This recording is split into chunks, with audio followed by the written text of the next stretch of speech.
Hey everyone, welcome to Quick Break Games, where we cover everything LEGO gaming, and welcome to the introduction of a new series on this channel called FPS Boost. So, this is a series all about Microsoft's new FPS Boost feature, which basically takes older games from like Xbox One. Right now, hopefully they'll do like older generations like 360 and original Xbox later on. They take older games with lower frame rates like 30 FPS, and they boost them up to 60 or even 120 FPS in some cases to make games smoother. If you don't know, frames per second, FPS stands for frames per second, so it boosts frame rate and stuff like that. So I kind of put together this little video for LEGO Marvel Superheroes 1 from 2013. So we're going to kind of go in release date order. So as of right now, I think there's maybe about 11 or so FPS boosted LEGO games that Microsoft has done. Maybe they'll add more in the future.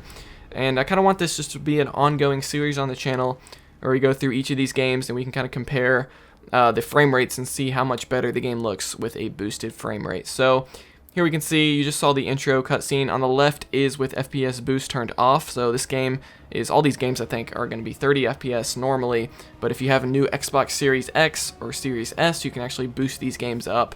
So on the right side you can see the with FPS Boost on at 60 frames per second. And you can see it looks a lot smoother. You'll actually be able to see it a lot better later on in this video. Actually slow it down. And when you slow things down, you can really see how much of a difference 60 FPS makes over 30 FPS. And this game actually supports 120 frames per second even on the Series X. And I can't really show that on YouTube because I don't think YouTube actually supports 120 frames. And I also don't think I can even record that high. I don't think there's a capture card that even supports a frame rate that high. So unfortunately, I can only show you like the difference between 30 and 60, but if you have a TV that supports it, you can even potentially get 120 out of this game, which is quite insane. So this was actually the launch game for the next-gen consoles at the time, Xbox One and PS4. So you can see some gameplay with Iceman, and really I just kind of did some open world gameplay. You're going to see a actual cutscene from one of the story levels a little bit later in this video, so you'll get to see some of the footage slowed down and whatnot. So you're about to see some web slinging with black-suited Spider-Man, which I believe was a DLC character for this game. And really, this whole series is really just to show off how much smoother this game is. So you can see some web swinging. I think, yeah, here we go. It's slowed down. You can see on the left, look how choppy it looks with FPS Boost off. You can see on the right with FPS Boost on at running at 60 FPS. You can see how much smoother it is. Okay, now it's we're back to playing at normal speed. So yeah, when you slow down, it really makes a difference. And even when you're playing, it's even a bigger difference. Like the game feels more responsive and everything like that. And yeah, I'm just really in love with the FPS Boost feature. I really hope it gets added to like every 30 frames per second LEGO game. That would be awesome.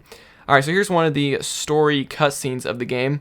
Again, you can see the FPS Boost on the right side. I'm actually going to slow it down here as well so you can really see the difference here coming up. And this game is really a classic. So here you can see it slowed down. Again, on the left, it looks very choppy.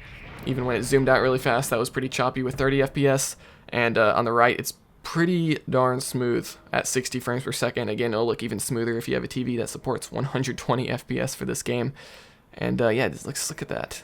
And even slowed down. I believe I slowed it down to 50% speed, so that's about half of what it normally is during gameplay, and this looks so much smoother. But yeah, I'm pretty impressed with this, man. It's great. I highly recommend getting a Series X if you can find one. Heck, you can actually get a Series S pretty easily at the time of me making this video. Of course, if you're watching this in the future, like a year from now or something, hopefully Series X is pretty readily available in the stores and stuff like that.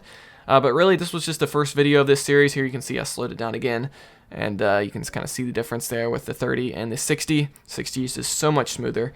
And so yeah, I really just wanted to make this series. We're going to hopefully slowly, maybe I'll do these about once a month or so. It's going to be kind of an ongoing series over the next year or so, just showing off all of these FPS boosted games. And so next up, I guess we're going to do the LEGO Movie video game, the first one from 2014. I think that's next in release date order that got FPS boosted, so we'll show that off.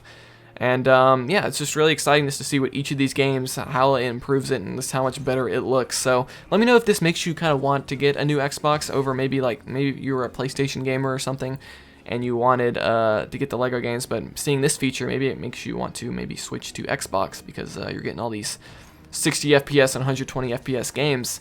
Whereas on PlayStation, it's still stuck at 30, even though you got a pretty powerful system with the PS5, it still only runs these games at 30. So yeah, this is a pretty cool feature. Other than that, let me know what you think in the comments below. Subscribe if you want more of these videos. We're going to be going through again every single one of these LEGO games that got boosted. Hopefully they'll add more in the future. And I'll see you guys next time here on Quick Break Games.